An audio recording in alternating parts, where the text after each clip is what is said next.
Okay, hello. Welcome to Introduction to the Visual Arts. Today we're going to do a project based on Robert Indiana's ubiquitous Love. This is a painting that he created for the 1964 Christmas card, which he submitted to MoMA. If you look elsewhere on the Moodle site, there is a video that explains the painting, and I would recommend that you watch the video about the painting before you do the project. So here is the four-letter word, love, and you could see that it has a two-color background, and here this O is kind of at an angle and everything else is straight on. So we are going to do a four-letter word based on Robert Indiana's project. Now what you'll have to do is you'll have to figure out a four-letter word. It can be any word. Hopefully it'll be something in good taste. There's lots of four-letter words running around. I chose the word rose. Now what you'll have to do is, first of all, you're going to need a 9 by 9 inch piece of multimedia paper from your media pack, and you'll have to cut it to size. The second thing you'll have to do is you divide your paper into 4 equal boxes, 4.5 by 4.5 inches, and you'll probably put this line in, and if I were you, I'd put the line in very, very lightly. Then it's probably best if you have 2 sheets of paper, one that you can use for your backing sheet and one to cut your letters out of. So the next thing that I did is, and I made these a different color so you can see them, is I cut a pattern for myself. I cut a stencil. So that it would fit in here, and what I did is I just drew it on a piece of paper like this, then I cut it out, then I created another 4.5 by 4.5 inch box that is gridded, and then I traced around the letters. So that is the first step. That'll take you about 15 or 20 minutes. Now when you do the letters, be sure that you bump up to the edges. You want to bump up and fill up the space. You want to bump up to all of the edges, to the boxes. You don't want them to be little, because if you do that, they are going to, they're not going to give you that total impact. And again, you want to think in terms of filling up the space. Now, the next step is you will need a white crayon.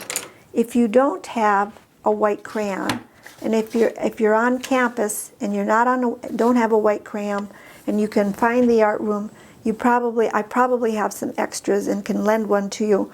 But a box of crayons, I got this at the local store, and before school they had a special, and it was actually 50 cents for this box of crayons. So it's not in your multimedia pack, but it would be very helpful if you did have some crayons. So what I want to do is I want to create a resist. And what that means is any place that I am going to trace with my white crayon, when I go to use watercolors, and this is going to be a watercolor project, when I watercolor over the top, any place that I put the white crayon down, the watercolor is not going to be able to sink into the paper. And so there's 2 ways to do this. You want to keep your crayon fairly sharp. What I'm going to do is I'm going to use just straight lines. Now, when you use straight lines in art, what it does is it really flattens out the space. When you use curved lines, what happens is you end up getting the illusion of depth on a flat surface. But when you use straight lines, it's just going to be flat. And we're going to create pop art like Robert Indiana did, and we just want this to be a visual image. So you don't have to use straight lines, but you will want to use lines that are close together. You can use lots of curved lines if you want. That's also acceptable. But you think about that everywhere you're going to put a line down, everywhere you're putting a line down, that's where the watercolor is not going to cover the paper. Now, I'm not going to do the whole artwork. I'm just going to do part of this, because I think you get the idea. And so you'll want to think about these lines you're putting down.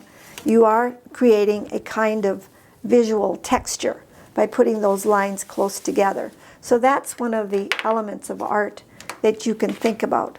Now I'm going to show you what happens here when I paint over this. Now remember that when you start to watercolor, the first thing that you want to do is you want to put some water on your watercolors to soften them. So I'm just going to move this out of the picture plane. You might not be able to see this. And I'm not going to do the whole thing, but I am going to now, I'm just going to try to paint this.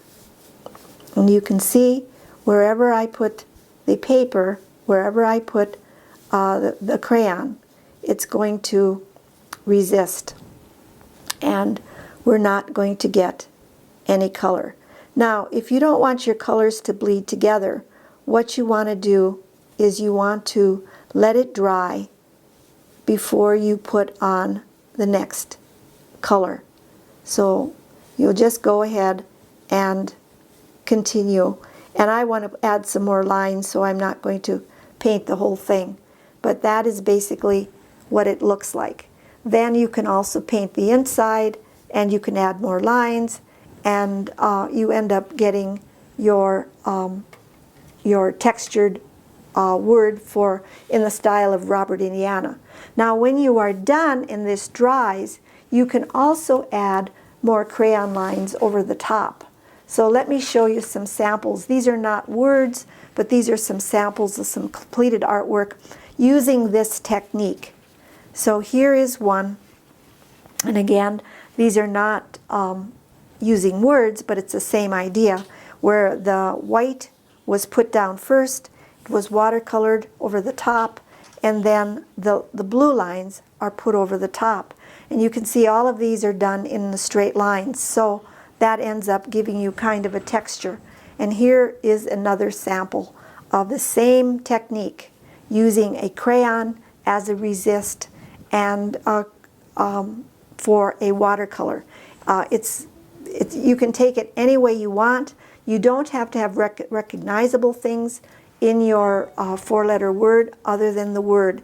And when you put a word in art, the word itself becomes very, very strong. So people will see your word almost before they will see your technique. So you want them to be both equally pleasing and where you've taken some time and put some effort into it. And thank you for your effort, and thank you for your attention. Until I see you next time.